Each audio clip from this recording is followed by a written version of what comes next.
하나님 아버지 은혜를 감사합니다. 세상은 어지럽지만 우리는 하나님 말씀을 향하여 열심히 달려가게 하시고, 또 이 요한계시록의 말씀을 통하여서 이 시대에 우리가 어떠한 신앙을 가져야 될지, 또 하나님 우리에게 주시는 교훈은 무엇인지 잘 배우는 귀한 시간이 되게 하여 주옵소서.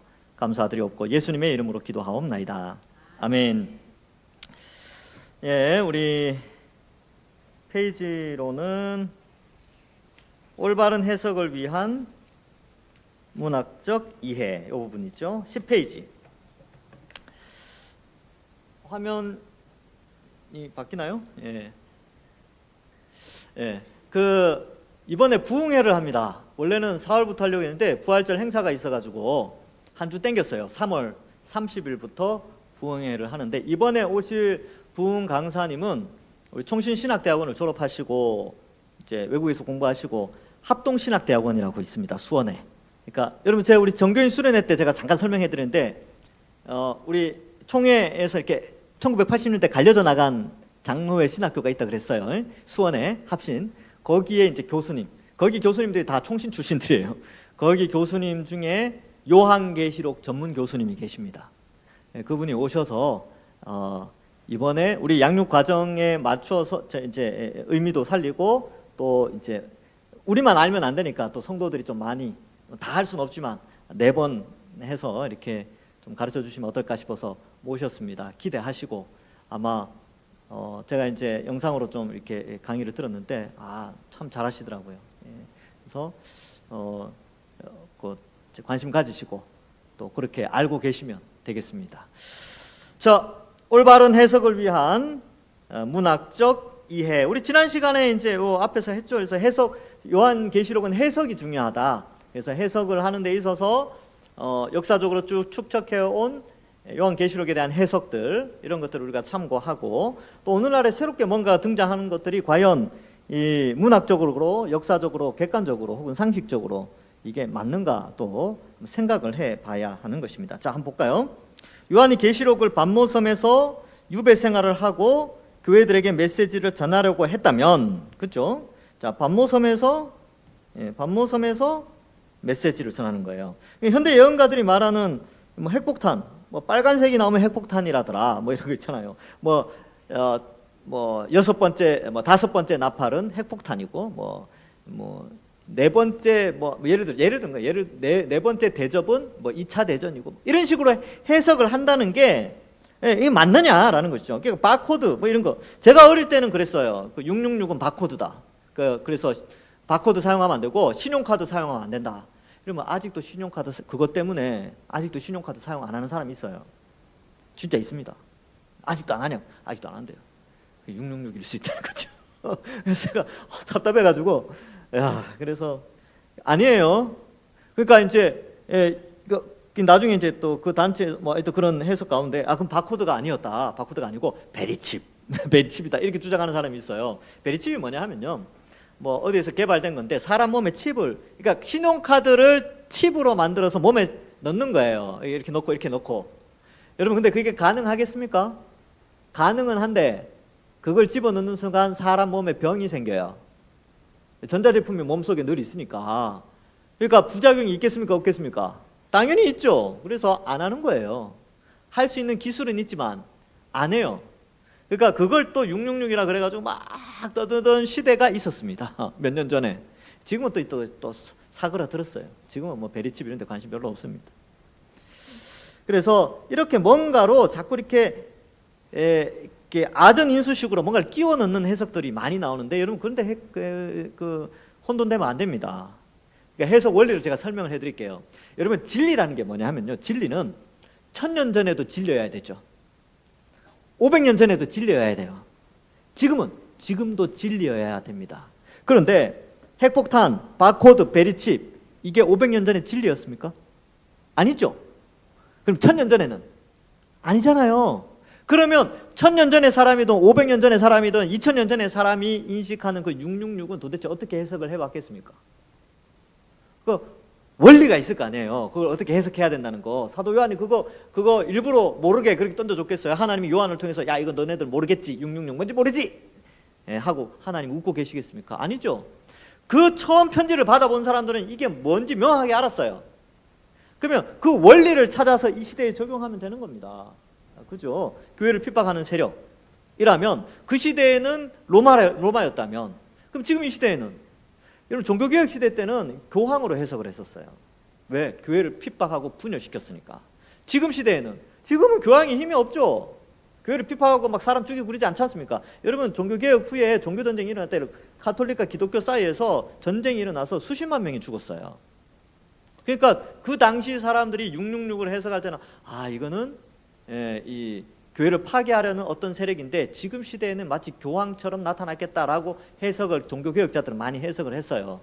그럼 이 시대에도, 그러면 21세기 돼서 봐라, 이거 종교개혁자들이 이거 교황으로 해석했으니까 이건 교황이다, 이렇게 해석하기에는 이 시대에 교회를 분열시키고 교회를 파괴하려고 하고 하는 것과는 좀 다르다는 거예요. 그러니까 그러면 지금 시대 이거는 이게 로마 황제다, 이렇게 이제 그 당시에는 황제, 2000년 전에 황제였겠지만 지금도 로마의 황제다. 그러면 또 해석에 문제가 발생하잖아요. 어떤 문제요? 지금은 로마의 황제가 없어요. 그죠? 그러니까 이 해석의 원리, 그러니까 자연스러운 시대마다 이 성경 구절이 진리가 되려면 어떤 이걸 표현하는 그것에 원리가 있다는 거예요. 그 원리가 뭐냐면 교회를 파괴하는 어떤 세력, 그것이 사람일 수도 있고 제도일 수도 있고 뭐 환경일 수도 있고 그런 것들, 뭐 그렇게 이제 이해를 하는 것이죠. 그래서 이렇게 이제 해석의 원리를, 그러니까 진리이기 때문에 해석의 원리를 좀 해석해야 됩니다. 그래서 또 어떤 때는 또 이걸 또 생각이 안 난다. 뭐 무슨 단체, 뭐 그런 거 있잖아요. 뭐 음모론 해가지고 무슨 뭐 그런 단체다 이렇게 또 주장하는 데도 있어요. 뭐 기사단, 뭐 예수회 기사단, 뭐 온갖 해석들이 다 나옵니다. 근데 그걸 끼워 맞춘다는 게 좀 어렵겠다. 그래서 이런 해석의 원리는 그 본문이 그때 그 당시의 의미가 무엇인가를 1차적으로 이해하고요. 그 다음에 그것이 그 시대의 그런 의미라면 이 시대에는 어떤 의미가 있을까라는 걸 알아내야 된다라는 게 이제 밤게메렌 교수라는 구약학 교수예요. 이 사람 아주 유명합니다. 이분이 성경을 해석할 때는 정경적 접근을 해야 된다. 이게 무슨 말이냐 하면 1차 독자가 어떻게 해석을 했는가, 어떻게 해석했는가가 굉장히 중요하다는 거예요. 1차 독자가 어떻게 해석했느냐. 그럼 여러분은 자 봐요. 창세기, 이제 제가 마태복음 끝나고 창세기 할 건데, 창세기 1장에 이게 하나님 창조를 하시잖아요. 창조, 그죠? 그 본문 처음 누가 들었어요?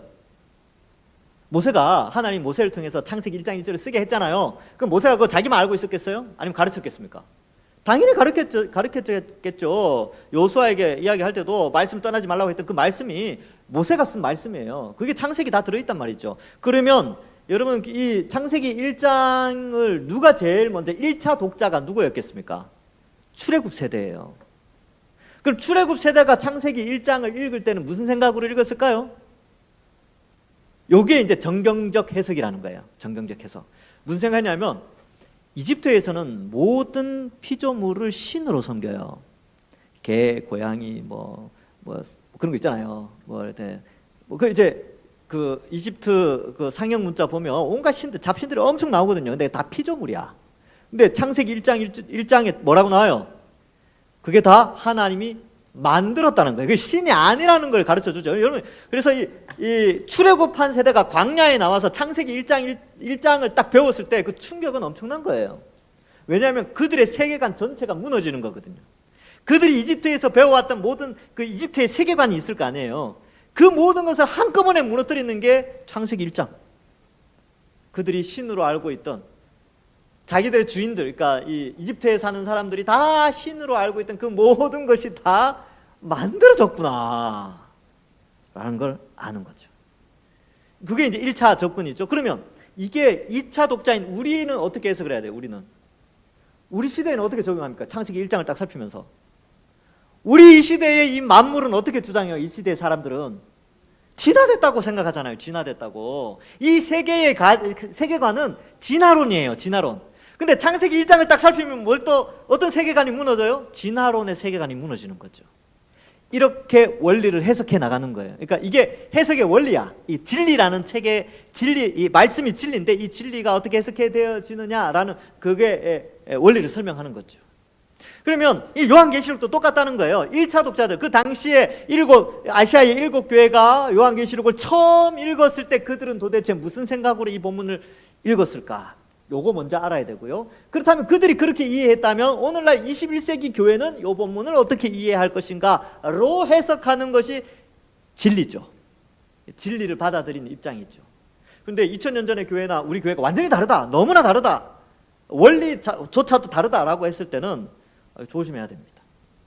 그런 원리가 있는 거예요. 자, 일반적으로 저자의 임무는 사건의 진실을 전하려는 자신의 의도를 가장 잘 드러낼 수 있는 표현 방법을 골라서 그 사건을 서술합니다.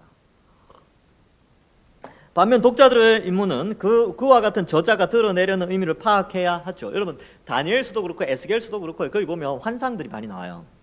이게 유대인들의 머리에는 이 환상이나 어떤 장면, 신기한 장면을 통하여 메시지를 전달하는 게 익숙해요. 왜냐하면 다니엘서, 에스겔서, 이사야서 뭐 이런 보면 하늘 환상을 보고 뭐 이런 것들이 많이 나오거든요. 그러니까 요한이 1세기 교회에 이 요한계시록을 쓸 때는 그런 것을 안다라는 배경 아래에서 이걸 쓰는 거예요. 그래서 두 감람나무 이런 거 나오면 스가랴에 나오는 거거든요. 스가랴 8개 환상 가운데 두 감람나무 환상이 나오잖아요. 그러니까 그거를 떠올리라고.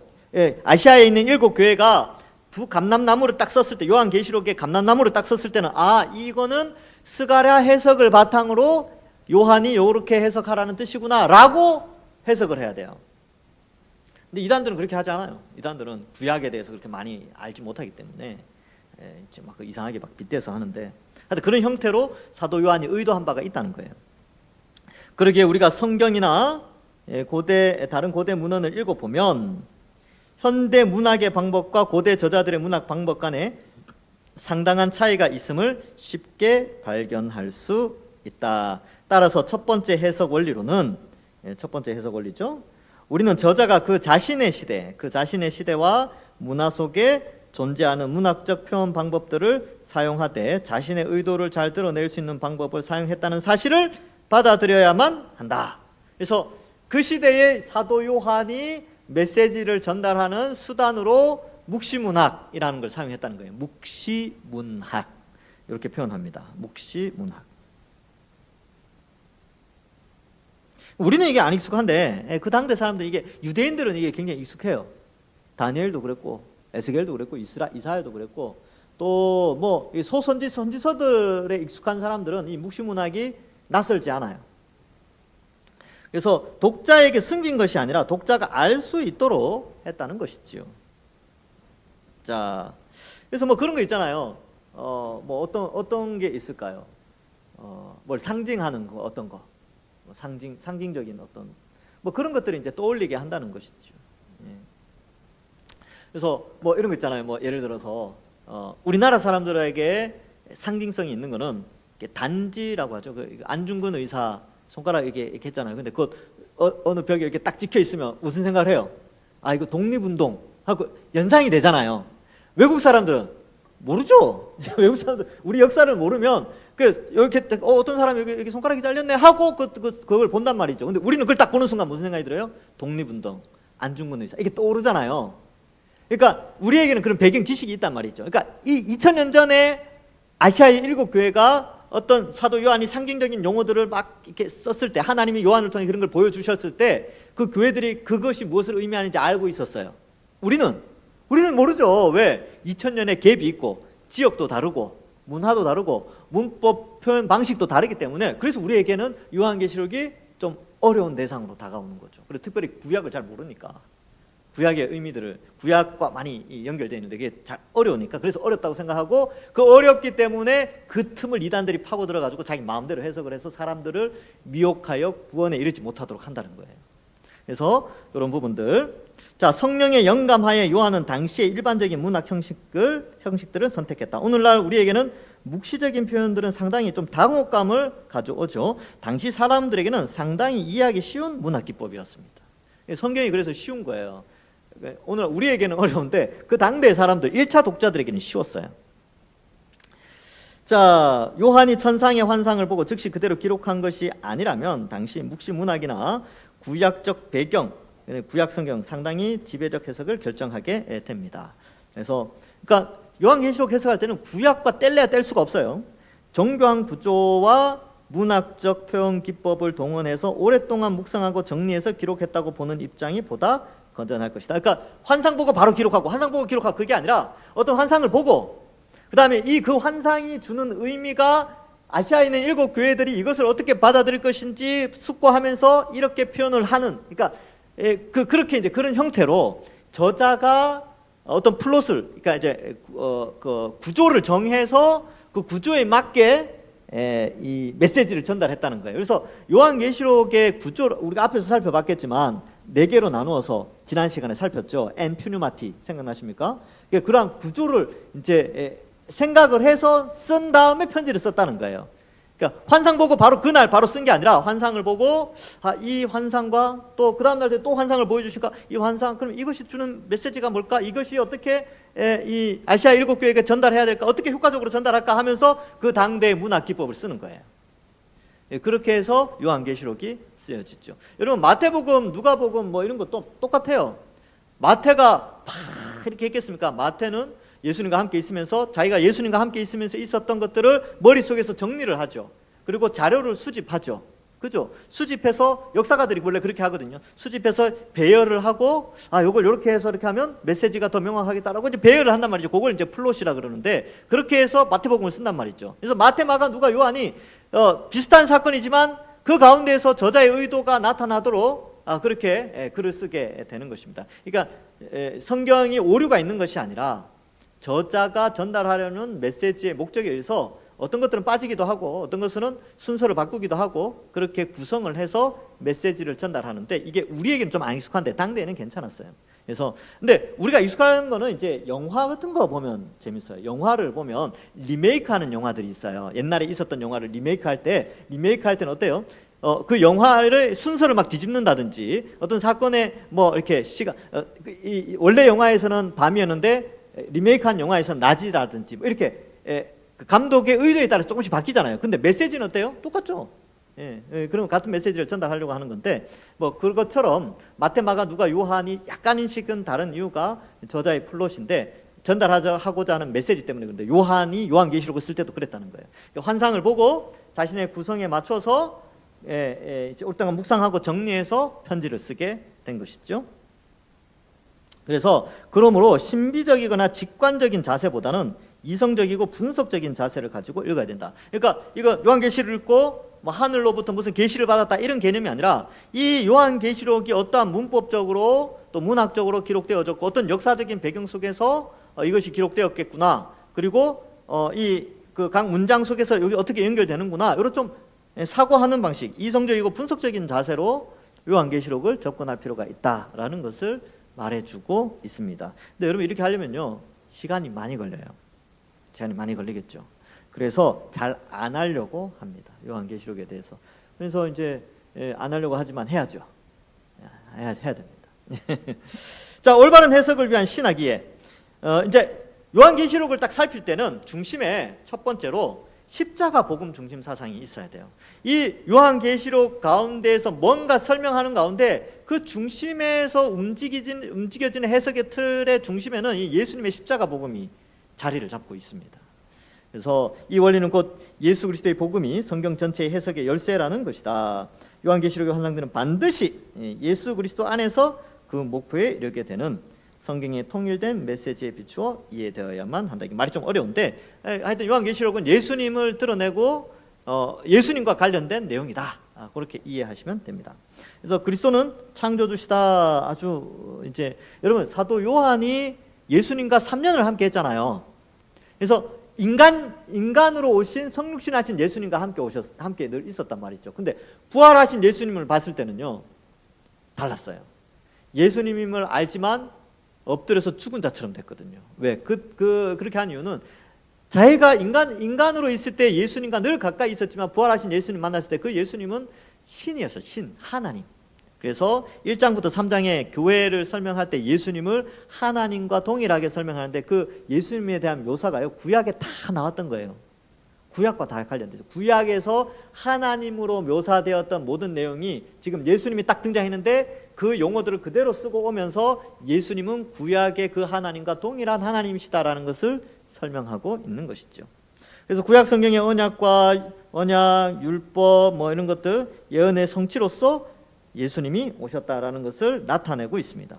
그 예수 그리스도가 우리에게 생명을 주시고 우리는 믿음으로 말미암아 그리스도와 연합하여 의인으로서 의를 이루며 살아가는 자가 되었습니다. 이건 계속 말씀드렸죠. 이 부분은 계시록에서 어린 양과 신부, 예수님과 교회, 그다음에 어린 양 예수님과 14만 4천의 무리에서 잘 해석되죠. 연합된, 늘 함께하는 뭐 그런 표현들이 나와요. 늘 함께하더라 뭐 이런 표현들이 나오거든요. 예수님과 교회는 늘 함께해요. 왜? 예수님은 머리시고 우리는 그의 몸이니까. 그리고 뭐 그런 내용이에요. 자, 그리스도는 또한 다시 오신다. 뭐 이건 요한계시록의 핵심이죠. 뭐 계속 반복되는, 속히 오겠다 이런 내용이 계속 반복되니까. 또한 다시 오신다. 재림의 예수님은 승리한 왕으로서 사자로 묘사되어진다. 8번 각주에 보면 이렇게 돼 있어요. 요한계시록 5장 5절에 장로 중 한 사람이 내게 말하되 울지 말라. 유대 지파의 사자. 여기에 사자는 천사가 아니고 진짜 동물 사자예요. 동물 사자. 유다 지파의 동물 사자 곧 다윗의 뿌리가 이겼으니 그 두루마리와 그 7인을 떼시리라 하더라. 여러분 그 C.S. 루이스의 나니아 연대기라는 소설책이 있어요. 이게 이제 C.S. 루이스도 이 사도 요한처럼 소설을 썼는데 거기에 상징적인 용어들을 많이 써요. 그래서 거기에 사자 아슬란이 나오는데 그 아슬란이 이제 예수님이에요. 근데 왜 사자로 묘사했냐면 요 본문 때문에, 요한계시록 5장 5절 때문에 유다 지파의 사자 라이언이 등장하는데 뭐 하여튼 그렇게 해서 뭐 소설이 이렇게 정리하는 그런 게 있어요. 뭐 그래서 여러분 예수님이 어린 양으로 나올 때는 십자가와 관련돼 있어요. 왜냐하면 어린 양은 죽는 유월절 어린 양으로 죽기 때문에. 근데 재림하신 예수님 혹은 이 땅을 완전히 변화시키고 보호하시는 이런 예수님은 사자, 힘 있는 사자로 묘사합니다. 양과 사자 굉장히 대조적이죠. 근데 이 두 대조적인 것이 예수 그리스도 안에 다 있어요. 자, 반면 어린 양은 고난 받으신 예수 그리스도를 표현한다. 재림 때는 어린 양으로부터 사자의 위엄이 발하게 될 것이다. 예수님 멋있게 온다는 거죠. 그래서 예수님 오실 때 영광 가운데 오시죠. 영광 가운데. 그래서 한 번씩 제가 이제 동물의 왕국 요즘은 이제 옛날에는 동물의 왕국 오후 한 5시인가 이때 했거든요. 항상 그거 기다렸어요. 저도 동물 참 좋아하거든요. 근데 우리 아들이 동물 엄청 좋아해요. 다큐멘터리 다 봐요. 동물 다큐멘터리. 그래서 저는 좋죠. 오랫동안 그걸 보니까 제가 좀 쉴 수 있는 시간입니다. 안 그러면 놀아줘야 되는데. 근데 저는 이제 사자를 좀 잘 봐요. 그러니까 이 사자가 움직이면요, 다른 동물들이 그냥 얼어요. 순간 옵니다. 얼고 막 그래요. 그러니까 이 사자의 위험이라는 게 이 동물의 세계, 이 아프리카 동물의 세계에서는 엄청난 위험을 가지는데 뭐 그렇지 않을까요? 저 상상해봤어요. 예수님 딱 오셨을 때 모든 사람들이 얼어버리는 거죠. 그 예수님의 위험 앞에. 재림하시는 예수님, 천사들과 함께 오신 그 예수님의 그 엄청난 위험 앞에 모든 사람들이 얼어버리는 거죠. 뭐 그런 것도 한번 생각해 봤습니다. 올바른 해석을 위한 신학이에 두 번째, 하나님 나라 복음 중심으로 요한계시록을 이해해야 합니다. 요한은 현재 자기가 겪는 고난과 교회가 당하는 고난이 예수 그리스도와 결부되어 있다는 것을 말합니다. 그래서 이 고난과 예수님, 이게 굉장히 중요하죠. 그러니까 우리 신앙에 있어서 이 신앙생활 하면서 이 고난이라는 문제는 피해갈 수 없어요. 반드시 거치게 돼 있습니다. 좀 피해갔으면 참 좋겠는데 그렇지 않아요. 신앙생활이라는 게 우리가 예수 그리스도와 연합되어 있기 때문에 그렇습니다. 또한 이 시대에 다음 시대가 들어와 다음 시대 사람들이 이 시대 안에 많은 고난을 당하고 있다는 것이, 이게 좀 말이 좀 어려운데 제가 그림을 하나 그려줄게요. 여러분 이 인류 역사는 시작과 끝이 있습니다. 이렇게 시작이 있고 끝이 있죠. 이게 창조. 여기 이제 재림으로 인류의 역사는 끝납니다. 그럼 재림 이후에는 어떻게 됐냐? 영원한 하나님 나라. 여기 이제 뭐냐 하면 데오스라는 헬라어로 하나님 이런 뜻입니다. 제가 약자로 쓸게요. 하나님 나라가 시작되는데, 그래서 많은 유대인들은 창조에서 메시아의 재림 때까지 인류의 역사가 끝나고 영원한 하나님 나라가 시작된다. 그래서 역사는 이렇게 두 개로 나뉜다고 생각을 했는데 조금 이상한 일이 벌어졌습니다. 이 영원한 나라의 속성 중에 하나가 메시아의 통치인데, 이 메시아가 이 세상에 와버렸어요. 언제? 지금으로부터 2000년 전인 어느 한 시점이 되겠죠. 이때 예수님의 초림, 이게 초림이 딱 생기는 거죠. 그러면서 어떤 일이 발생했냐면 요 공간이 생겨나 버렸어요. 이 공간이 어떤 공간이냐면 영원한 하나님 나라, 즉 다음 세대와 창조부터 예수님의 재림 시대까지를 이걸 이 시대라고 표현하고, 여기가 다음 시대 이렇게 표현하거든요. 근데 이 다음 시대가 이 시대 안으로 들어와 버렸어요. 그래서 그림을 딱 정리를 하면 그죠? 이렇게 다시 한번 정리를 해볼게요. 창조에서부터 예수님의 초림까지, 초림부터 재림까지, 재림 이후에 영원한 세상. 그래서 요 부분에 공간이 생기는데, 이 부분은 창조부터 재림 사이의 기간과 초림부터 영원한 세계, 다음 시대의 기간이 중첩되는 부분입니다. 그러니까 이 시대의 어느 한 시점에 지금 우리가 구원을 받았단 말이죠. 그러니까 이 시대에서 우리가 하나님 나라의, 영원한 하나님 나라의 다가올 시대의 가치관으로 이 시대에 살고 있기 때문에, 이 시대와 우리는 다음 다가올 시대 하나님 나라의 가치관으로 이 시대에, 멸망할 이 시대에 살아가니까 어떤 일이 벌어지냐면 고난이 온다는 거예요. 가치관이 다르니까 고난이 와요. 자, 그런 것을 설명하고 있습니다. 그러면 이런 고난을 어떻게 해석할 것인가? 이걸 상징적으로 요한계시록에 다 써놨다는 거예요. 그 고난은 유한한 고난. 예수님의 고난도 유한한 고난, 영원한 고난이 아니죠. 부활 영광이 있었잖아요. 마찬가지로 교회도 이 다음 시대가 이 시대 안에 들어오면서 이 시대와 다음 시대 사이에 갈등이 있는데, 교회가 그 갈등 속에서 고난을 당한다는 거예요. 그런데 그 고난이 영광으로 나타난다는 것이 요한계시록의 핵심 메시지입니다. 자, 그래서 그러나 그것은 곧 그리스도와의 연합이라는 관점에서 결코 분리될 수 없는 성격임을 강조한다. 그런 상황에 하나님 나라를 요한은 생생한 이미지를 통해 묘사하고 유대적 묵시 표현 방법을 차용하여 계시록을 기록하고 있다. 그래서 이 시대 요 있잖아요. 초림과 재림 사이의 시대를 상징적으로 많이 묘사해요. 상징적으로. 그러니까 어떻게 묘사하냐면, 사탄은 심판을 받고 있다. 그리고 예수 믿는 사람들은 이 시대에 고난을 받고 있다. 그러나 사탄은 심판을 받고 있다. 그러나 재림으로 말미암아 완전한 심판과 고난받는 그리스도인들의 완전한 영광을 이제 요한계시록에서 상징적으로 보여주고 있습니다.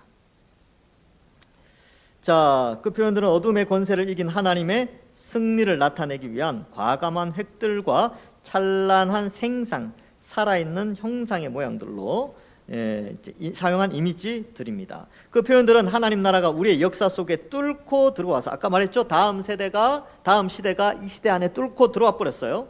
그래서 들어와서 마지막 완성의 날, 재림의 날에 이를 때까지 그 구성원들을 모으는 동안 펼쳐지는 그 나라의 실체들. 그러니까 요한계시록에 나오는 상징적인 모습들은요, 그리스도의 초림과 재림 사이의 어떤 모양들을 설명하고 있어요. 영광스러운 모양과 고난받는 모양, 그리고 세상은 심판당하는 모양, 이런 것들을 묘사하고 있다는 것이죠. 하나님 나라의 현재성, 역동적인데, 이게 이제 앞에 나왔던 그 내용을 다시 반복해서 설명하는 겁니다. 그 예수님이 이 땅에 오심으로 구약의 수많은 믿음의 선배들이 기다려오던 하나님 나라가 이 땅에 성취가 되어졌습니다. 완성되진 않았어요. 이미 우리는 하나님 나라를 미리 조금 맛볼 정도지 완성되진 않았습니다. 하나님 나라는 이미 이 땅에 임했다. 그 나라의 임금인 예수 그리스도는 죄를 용서해 주시는 하나님이시요, 바람과 바다를 잠잠케 하는 창조주시요, 사탄의 세력을 물리치는 심판주요, 질병과 사망의 처참한 상황에서 새롭고 거룩한 사람으로 회복시키는 구원주이시다. 그는 그의 나라의 확장을 위해 복음을 전파하셨고 그 사명을 제자들에게 주셨다. 그 나라의 확장이 있죠. 그래서 복음을 전파하게 되는데, 예수님께서 승천하신 후 성령을 보내어 주시고 교회가 형성되어졌다. 그 교회를 통해 복음이 전파되죠. 하나님 나라의 백성들은 이제 세상에서 하나님 나라의 복을 이미 누리게 됩니다. 여러분 지금 이미 복 누리고 있어요. 천국에서 누릴 복을 이미 이 땅에서 조금 맛보는데, 그 복을 누리는 조금 더 많이 맛볼 수 있는 데가 어디냐면 교회예요. 교회에 오면 여러분 왜 주일날 오면 위로받잖아요. 그리고 오면 어때요? 예배드리기 전에나 아니면 봉사하고 나면 예배드릴 때 기쁘죠? 참 신앙을 가진 사람들은 그 기쁨이 있어요. 그 기쁨은 앞으로 우리가 누릴 영원한 기쁨의 아주 조금, 교회 와서 얻는 위로와 힘은요, 천국에서 누리는 것에 정말 작은 거예요. 근데 그거 조금 맛보고도 좋아가지고 막 우리 막 생을 걸잖아요. 그러니까 하나님 나라는 얼마나 좋겠습니까? 이미 그 복을 누리죠. 그러나 그 복을 누리는 교회는 복음 전파의 사명, 곧 하나님 나라의 확장을 위해 이미 자리 잡은 세상의 나라 사탄의 지배에 있는 여러 가지와 전투하게 됩니다. 그래서 복음 전파하는 사명으로 인하여서 전투하게 돼요. 그래서 교회가 복음 전하지 않으면요, 진리를 선포하지 않으면 고난도 없습니다. 사도 바울이 하나만 타협해도 그렇게까지 고난 당하지 않았어요. 할례. 이방인도 할례 해야 된다. 이 말 한마디만 해도 사도 바울은 상당히 편한 삶을 살 수 있었어요. 근데 그것까지 타협하지 않았죠. 그래서 어떻습니까? 유대인들이 죽이려고 했죠. 그래서 복음 전파의 사명은요, 고난을 수반합니다. 어쩔 수 없어요. 그 교회가 이거 안 하면 전투도 없죠. 그래서 여러분, 우리는 복음 전해야 됩니다. 그래서 조만간에 전도 집회 할 거예요. 전도 집회 하면 여러분들 다시 내가 사명자구나 하고 마음속에 한 사람 품고 지금부터 품어가지고 이제 뭐 5월 말쯤에 전도 집회 할 건데 아마 다음 달 되면 이제 기도하고 이런 거 시작할 건데 그렇게 하려고 합니다. 그래서 교회는 전도의 사명이 있어야 돼요. 자, 이로 인해 고난이 경건하게 살고자 하는 자들에게 찾아오게 됩니다. 그래서 복음 전파 때문에 고난이 와요. 자, 밑에 각주 볼래요? 디모데후서 3장 12절. 무릇 그리스도 예수 안에서 경건하게 살고자 하는 자는 뭘 받는다고요? 박해를 받는데요. 요한계시록 12장 13절. 용이 자기 땅에서, 이 나쁜 용이에요. 이 마귀죠. 자기가 땅으로 내쫓긴 것을 보고 남자를 낳은 여자, 예수님을 낳은 교회를 박해하는지라. 이렇게 되는 거예요. 그래서 이제 교회를 박해하죠.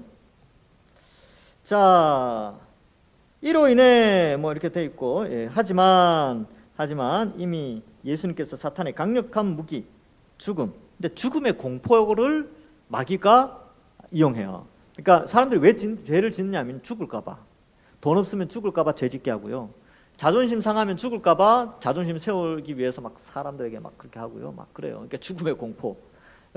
근데 이 죽음을 부활로 승리하셨죠. 뭘 말하냐면 지금 육체의 죽음에 비해서 다가올 부활의 영광이 워낙 크기 때문에 죽음도 각오하는 신앙으로 예수님이 우리를 만들어줬어요. 그러니까 사탄이 자기의 강력한 무기였던 죽음의 공포라는 무기를 탁 터뜨렸는데 성도들이 그걸 쉽게 이겨버리는 거예요. 죽음의 공포 앞에서도 신앙을 지켜버리는 거예요. 그러니까 사탄이 무력화된 거죠.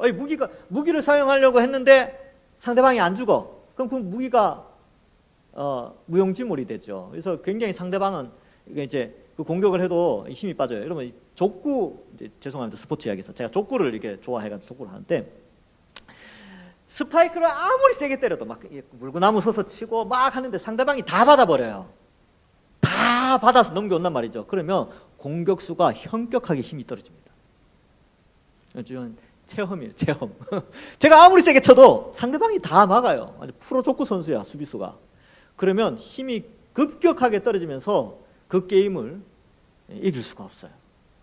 마귀가 지금 그 상황이에요. 죽음의 공포로 사람들 막 죄짓게 하고 막 하나님 없다 그러게 하고 막 배도하고 배교하도록 막 죽음의 공포로 막 사람들 막 그러는데 사람들이 그 죽음을 각오하고 목숨 내놓고 신앙생활 해버리니까 마귀가 힘이 뚝 떨어진 거죠. 그래서 사단이 결박되었다라는 표현이 바로 거기에 있습니다. 어떻게요? 어떻게 그게 가능했냐면 예수 그리스도의 십자가와 부활로 말미암아 사단의 강력한 무기였던 죽음의 공포라는 무기가 사라지게 됩니다. 그래서 여러분, 우리가 지금 사실 신앙생활 할 때에 우리 신앙이 어느 정도인지 잘 모르지만 어떤 죽음의 위협의 공포가 왔을 때요, 그 신앙의 본성이 드러납니다. 성령이 그때 활활 불타오르게 해요.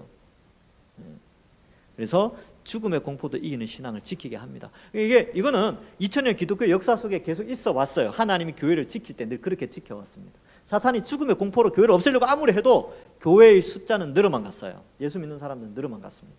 신기하죠.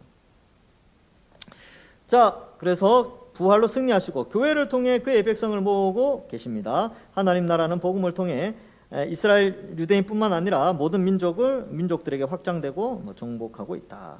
하나님 지금도 복음이 전파되는 곳에 하나님 나라의 백성을 모으고 있다. 예수님의 십자가 부활의 승리로 십자가 부활 승리로 사탄은 결박당했다. 이미 패배하였다. 그러나 하나님께서는 그의 정하신 백성의 수가 차기까지, 이 내용이 나오는데 밑에 보시면 이 신비를 저희가 알지 못하기는 하는데, 이 신비는 이방인의 충만한 수, 여기 있다는 거예요. 이방인의 어떤 충만한 수, 이건 하나님 정한 숫자예요. 들어오기까지는 이스라엘의 ter어는 우둔하게 된 것이라. 그래서 26절에 하면 그리하여 온 이스라엘이 구원을 얻으리라, 뭐 이렇게 나와요. 그래서 마태복음에 보면 모든 민족에게 복음이 전파되면 그제야 끝이 오리라, 이렇게 돼 있거든요. 복음이 왜 전파되느냐면 모든 민족에게 하나님이 정하신 이방인의 수가 있고, 그렇게 되면 또 유대인들도 정한 수가 있고, 그래서 끝이 난다는 것이죠. 그래서 정하신 백성의 수가 있어요. 근데 그때까지는 이 싸움이 계속됩니다. 예, 그리고 사탄의 나라 최종 심판을 유보하고 있죠. 그래서 활동하도록 그냥 내버려 두는 거예요. 왜 주님이 아직 오시지 않느냐 하면요, 정해진 숫자가 차지 않아서 그래요. 성경은 그것을 우리에게 답으로 줍니다. 아직도 예수님이 오지 않는 이유는 정해진 숫자가 되지 않았다. 심판이 유보되고 있죠. 그의 백성들의 복음을 통해서 계속 모으고 계신다. 이런 과정 중에 세상 나라와 전투가 시작되고 그리스도인들은 하나님의 백성이지만 이 땅에서 많은 고난에 직면하게 된다. 그러나 끝까지 인내하는 자, 이기는 자에게는 영원한 하나님 나라가 그에게 보장된다. 그래서 인내가 중요합니다. 인내 잘 하셔야 돼요. 그래서 이렇게 되고, 이미 임한 하나님 나라의 백성들은 이미 예수 그리스도와 복을 누리지만 고난도 함께 받는 이중적 삶의 패턴을 가지고 있다. 그래서 복과 고난도 함께 있어요. 그래서 여러분, 우리에게는 고난이 없을까요? 있어요. 여러분 신앙생활 하기 얼마나 힘듭니까? 힘들죠? 힘들어요. 네, 이겨내야 됩니다. 이겨내야 돼요. 근데 복도 있잖아요. 여러분, 예수님 믿고 받은 복이 얼마나 많습니까? 그죠? 기도가 이루어지는 복, 뭐 이런 거. 여러분, 동산교회에 소속된 것도 복이에요. 근데 이 복된 신앙생활 하지만 또 신앙생활 때문에 고난도 온다. 뭐 이제 그거 아시고 신앙생활 하시는 거죠. 그래서 뭐 어떨까요? 뭐 주일날 시간 비워야 되고, 또 예수님 안 믿는 사람들 사이에서 조롱도 당하고, 예수쟁이라고 막 욕하기도 하고, 그럴 수도 있어요. 그리고 가치관이 다르니까, 불신자와 가치관이 달라가지고 때로는 고난이 있습니다. 그러나 이제 그런 일정한 패턴을 인정하고, 이런 것들이 이제 요한계시록에도 그런 표현들이 상징적으로 표현되고 있습니다. 자, 요한은 이것을 실제적 문장으로 혹은 상징적 이미지로 표현하고 있다. 아시아의 7교회는 이 세상에 전투하는 교회의 샘플을 그대로 보여준다. 서머나 교회나 빌라델비아 교회, 칭찬받는 교회죠.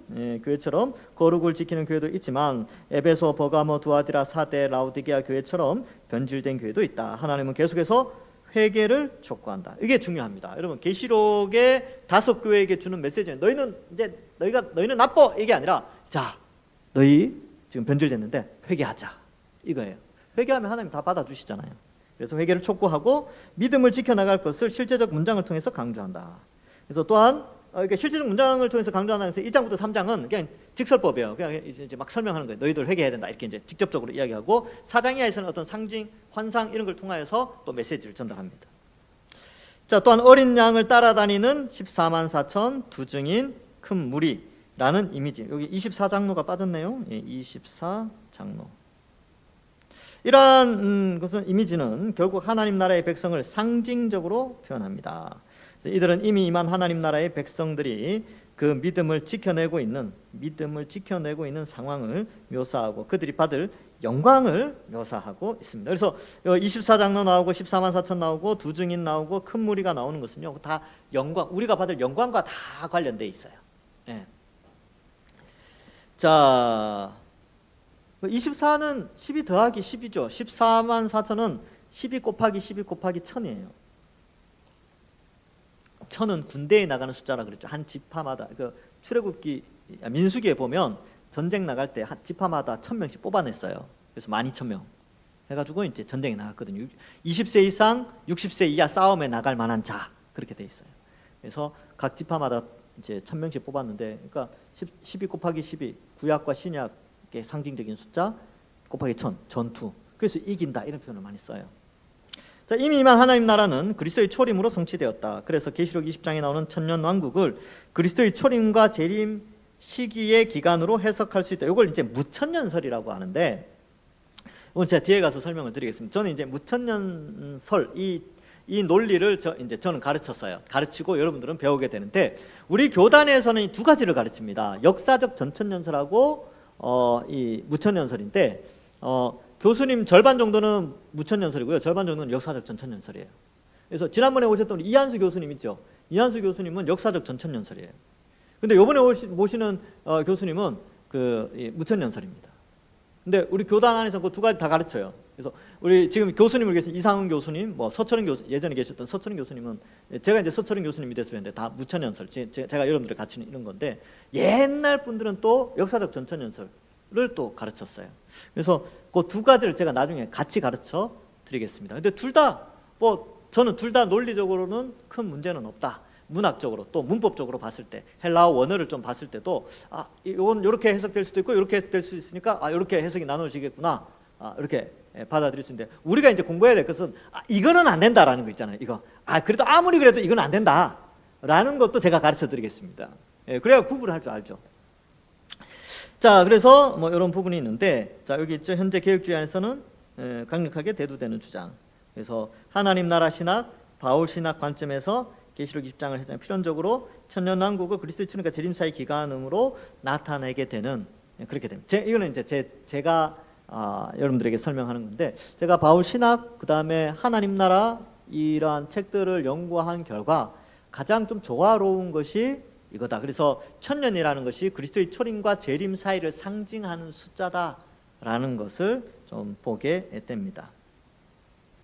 자, 그리스도의 십자가 부활로 사탄은 결박당한다. 그래서 초림 때 결박당하는 거예요. 초림 때. 그리고 마지막 때, 천년 후에 이제 재림 때죠. 최종 심판을 당하게 된다. 12번 각주에 보면 천년이 참에 사탄이 그 옥에서 놓여. 왜 놓이는 줄 아세요? 영원한 불못에 던져지기 위해서 풀리는 거예요. 그래서 20장 10절에 그들을 미혹하는 마귀가 불과 유황못에 던져지죠. 옥에서 놓여서 던져져요. 거기는 그 짐승과 거짓 선지자도 있어 세세토록 밤낮 괴로움을 받으리라. 이거 이제 비유를 어디에서 제가 책에서 봤는데 그런 거죠. 사형수가 감옥에 gat혀 있었어요. 감옥에 있을 때 언제 사형 나갈지 모르는데 어느 날 갑자기 탁 풀려지는 거죠. 그러니까 이 사형수가 내가 풀려나나 보다 하면서 이제 막 저항을 딱 하려고 하는데, 어디로 끌고 가냐 하니까 이제 사형장의 이슬로 이제 사라지는 거죠. 그래서 그렇게 이제 비유를 쓰더라고요. 그런 의미가 있다. 자, 하나님 나라의 미래성, 이제 미래, 뭐 정태적이다 이렇게 표현을 쓰는데, 이제 다 끝나갑니다. 자, 하나님 나라의 미래적 특징은 우리가 생을 마쳤을 때와 예수님께서 재림했을 때로 구분된다. 이게 미래니까 우리에게 미래는 그거죠. 죽으면 혹은 재림하시면 이게 하나님 나라를 보는 거죠. 근데 우리가 생을 마쳤을 때는 아직의 개념에서 하나님 나라이지만 우리는 지복을 누리게 된다. 그러니까 우리가 딱 죽으면 우리의 영혼이요 하나님과 함께 있어요. 거기에는 하나님과 함께 있기 때문에 죄도 없고 뭐 영혼이니까 죽음 이게 있을 수 없죠. 그래서 어쨌든 하나님과 함께 있으면서 행복과 기쁨을 누리고 있어요. 근데 완전하진 않죠. 왜? 육체가 없으니까, 영혼으로만 있으니까. 그런데 완전한 하나님 나라는 어떻게 되냐면 예수님이 재림하실 때 영혼으로 있던 예수 믿는 사람들이 예수님과 함께 와요. 요한계시록 21장에 보면 그렇게 돼 있어요.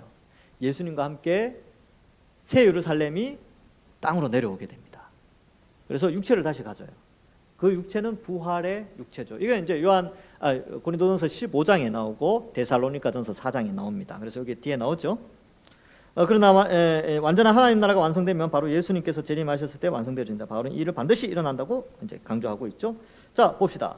보라, 내가 너희에게 비밀을 말하노니 우리가 다 잠잘 것이 아니요 영혼으로 있을 것이 아니요 마지막 나팔 순간에 호련히 다 변화된다. 부활의 몸으로 변화됐죠. 데살로니가 전서 4장 16절 17절에 주께서 호령과 천사장의 소리와 하나님의 나팔 소리를 치니 하늘로부터 강림하시리니 재림하시리니 그리스도 안에서 죽은 자들이 먼저 일어나고, 죽은 자들이 누굽니까? 영혼으로 있던 자들이 먼저 부활의 몸으로 일어난다는 거예요.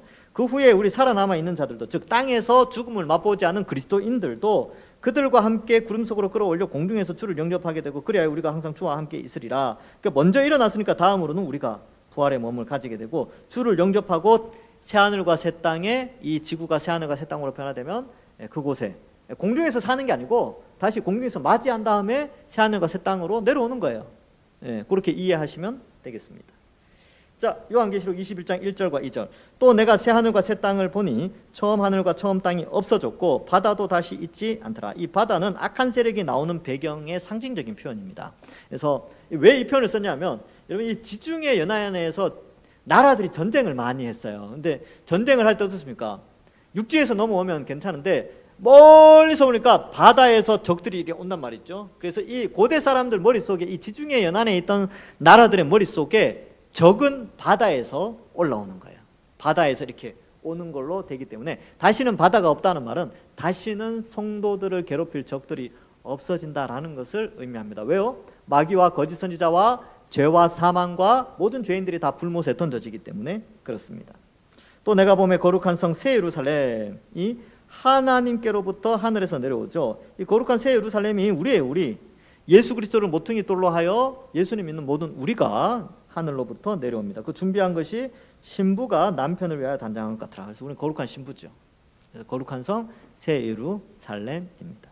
상징이죠. 상징적인 표현인데, 실제적인 건물이 내려오는 것이냐, 이것이 성도이냐, 이걸 또 이제 해석할 수 있는데 상징적으로 봅니다. 왜냐하면 건물을 그렇게 아름답게 그냥 쓸데없이 그렇게 묘사할 이유가 없어요.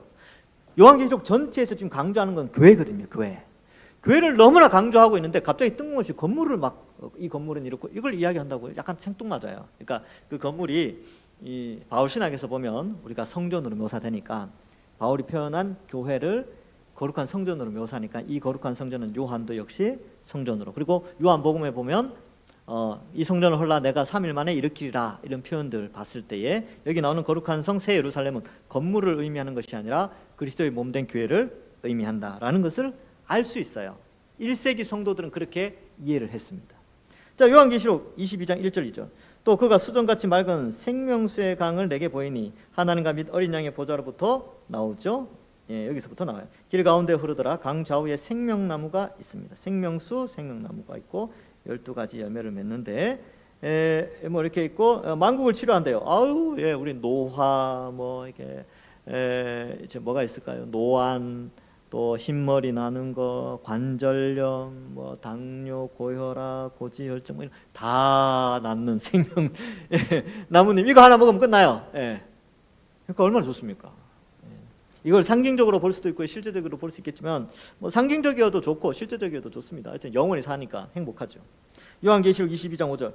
다시 밤이 없겠고 등불과 햇빛이 쓸데없이 이는 주 하나님이 그들에게 비치심이라 그들이 세세토록 왕노릇하리로다. 여러분, 이 그들이 세세토록 왕노릇하는 것은 에덴 동산에서 아담에게 주어진 사명이 회복되어지는 거죠. 그러니까 새 하늘과 새 땅을 다스리는 권한을 사람들에게 주는 거예요. 그래서 그 다스리면서 하나님께 영광 돌리는 그것을 의미합니다.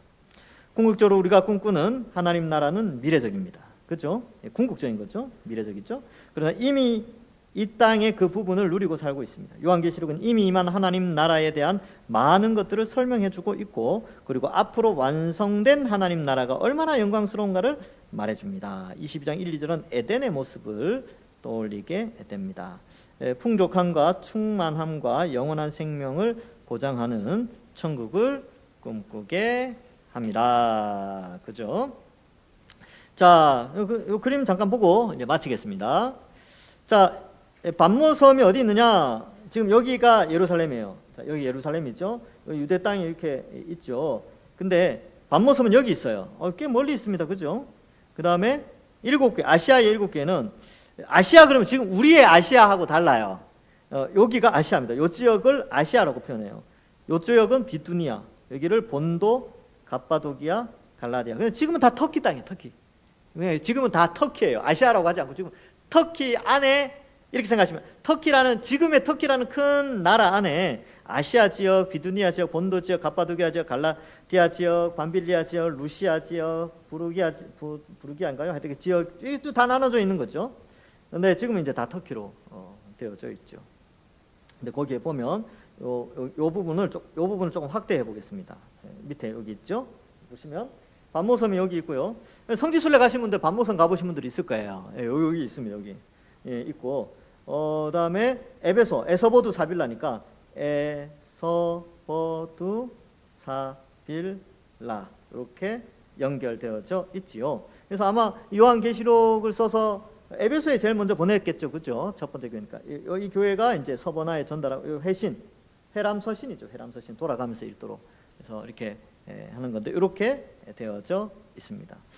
그래서 성지순례 가면 요 지역을 많이 가시는 분들이 있어요. 그래서 이제 이렇게 한 바퀴 돌고 오시는데 나중에 이제 그 황제가 죽고 이제 풀려나서 어디에 와서 주로 사역을 하냐면 에베소에 와서 사도 요한이 생을 마감했다라는 이제 구전이 있습니다. 그래서 밤모섬에서 돌아와가지고 에베소 교회에서 설교할 때 유명한 설교를 많이 했대요. 어떤 설교했냐면 사랑하라. 요한 1서에 나오는 내용들 있잖아요. 그 내용이 에베소에 와서 많이 전달된 내용이라고 이제 그 역사의 기록에서는 뭐 그렇게 표현하고 있다고 합니다. 예, 오늘은 여기까지 하겠습니다. 그래서 다음 주부터는 이제 1장 본격적으로 1장 내용에 들어가겠습니다. 배경은 오늘 여기까지 하는 거예요. 예. 자, 질문 안 받겠습니다. 예, 집에 갈 시간이 되어서 질문 안 받고 궁금하신 분들은 요 마치고 저에게 질문하시면 되겠습니다. 자, 기도하고 마치겠습니다. 하나님 아버지 은혜를 감사합니다.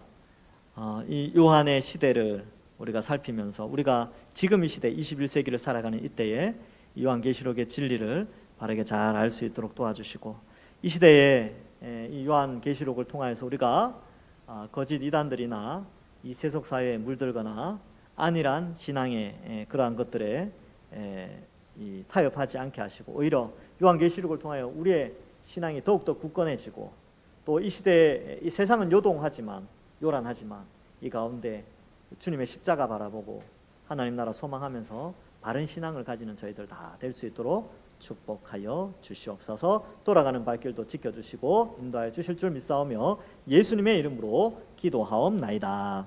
아멘.